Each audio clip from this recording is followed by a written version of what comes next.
Dongeng Negara, Jepang. Dulu sekali di Jepang hiduplah seorang ksatria yang gagah berani. Orang-orang memanggilnya Tawara Toda atau Juragan Beras. Nama aslinya adalah Fujiwara Hidesato. Penduduk memiliki alasan kuat kenapa ia diberi gelar Juragan Beras dan berikut ini adalah kisahnya. Suatu hari Hidesato pergi berkelana. Sebagai seorang ksatria, ia tidak betah duduk berlama-lama tanpa melakukan apapun. Maka dengan membawa dua pedangnya dan busur raksasanya, ia berangkat mencari petualangan. Setelah berjalan cukup jauh ia sampai di sebuah jembatan yang menghubungkan kedua sisi Danau Biwa yang cantik. Ia baru saja melewati undakan menaiki jembatan ketika ia melihat bahwa di tengah jembatan melintang seekor naga yang sangat besar. Tubuhnya lebih besar dari batang pohon beringin dan menutupi seluruh badan jembatan. Kepalanya bersandar di sisi jembatan di seberang Danau Biwa sementara buntutnya melingkar di depan hidung Hidesato. Monster itu tampak sedang tidur. Kepulan asap keluar dari lubang hidungnya seperti asap yang keluar dari cerobong. Awalnya Hidesato hampir mengurungkan niatnya untuk menyeberangi jembatan. Namun jiwa kesatrianya menuntutnya untuk meneruskan perjalanan. Maka disingkirkannya rasa takutnya. Ia mulai berjalan di atas tubuh si naga. Kring, kring suara sepatu besinya beradu dengan sisik naga yang keras. Ia baru saja turun dari jembatan ketika ia mendengar seseorang memanggilnya. Ia terkejut saat menengok ternyata naga raksasa itu telah hilang. Di tengah jembatan itu kini berdiri seorang laki-laki. Ia membungkuk dalam-dalam ke arah Hidesato. Di kepalanya sebuah mahkota berbentuk naga bertengger. Baju yang dipakainya pun bercorak sisik naga. Mungkinkah ia penjelmaan naga raksasa tadi? Hidesato segera mendekatinya. Apa kau yang memanggilku? Tanya Hidesato. Benar tuan, kata orang asing itu. Aku punya satu permohonan. Maukah tuan mengabulkannya? Kalau aku bisa, pasti aku lakukan. Tapi siapakah Anda? Tanya Hidesato. Saya adalah Raja Naga di danau ini. Rumahku ada di dasar danau tepat di bawah jembatan ini, katanya. Apa yang bisa ku bantu? Tanya Hidesato. Kami sudah tinggal di danau ini selama bertahun-tahun. Kami adalah keluarga besar. Namun beberapa tahun ini kami hidup dalam ketakutan karena Raja Kaki Seribu yang jahat sudah mengetahui tempat kediaman kami. Dan setiap malam ia datang untuk memangsa keluargaku satu persatu. Aku tidak berdaya melawannya.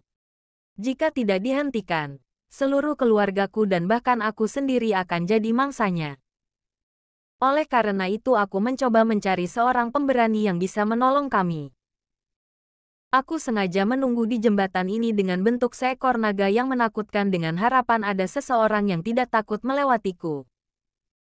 Namun semua orang lari ketakutan begitu melihatku. Andalah orang pertama yang berani melangkahi tubuhku. Jadi aku yakin Anda adalah orang yang tepat untuk aku mintai pertolongan. Maukah Anda membantu kami membunuh Raja Kaki Seribu itu? Kata Raja Naga.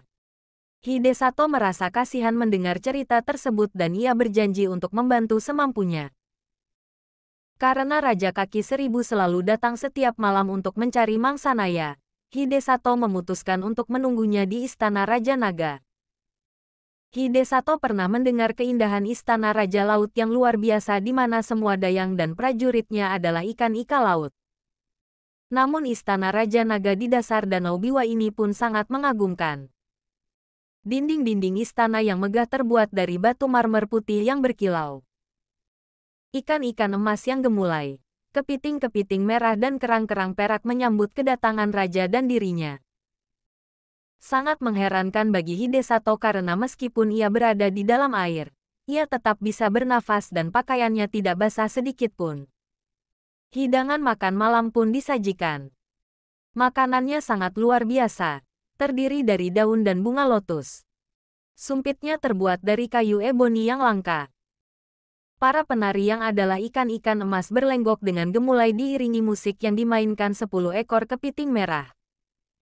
Mereka terus menghiburnya hingga tengah malam ketika semua penghuni istana bergegas menyembunyikan diri. Tinggal Raja Naga yang menemani Hidesato di balkon istana. Lalu dari kejauhan terdengar bunyi gemuruh seakan-akan suara ribuan tentara sedang berlari mendekat. Ternyata itu adalah langkah kaki Raja Kaki Seribu yang sedang menuju Istana Raja Naga. Hidesato melihat sepasang mata bak bola api yang sangat terang bergerak semakin mendekat. Raja Naga berdiri gemetar di samping Hidesato. Kaki Seribu, itu Raja Kaki Seribu. Ia datang untuk memangsa kami. Kini saatnya kau membunuhnya, seru Raja Naga. Hidesato mengikuti arah yang ditunjuk Raja Naga. Dan memang di belakang sepasang bola api itu, Hidesato melihat tubuh Raja Kaki Seribu yang sangat panjang dan besar merayapi punggung gunung dan semakin mendekati Istana Raja Naga. Jangan takut, aku pasti bisa membunuhnya. Tolong ambilkan panah dan busurku, kata Hidesato. Raja segera membawakan panah dan busur Hidesato. Ternyata hanya tinggal 3 anak panah yang tersisa. Dengan hati-hati Hidesato mengarahkan busurnya ke arah Kaki Seribu dan anak panah pun melesat dengan cepat. Anak panah itu mengenai tepat di antara 2 bola mata Raja Kaki Seribu. Namun alih-alih menancap di tubuhnya, anak panah itu mental dan terjatuh.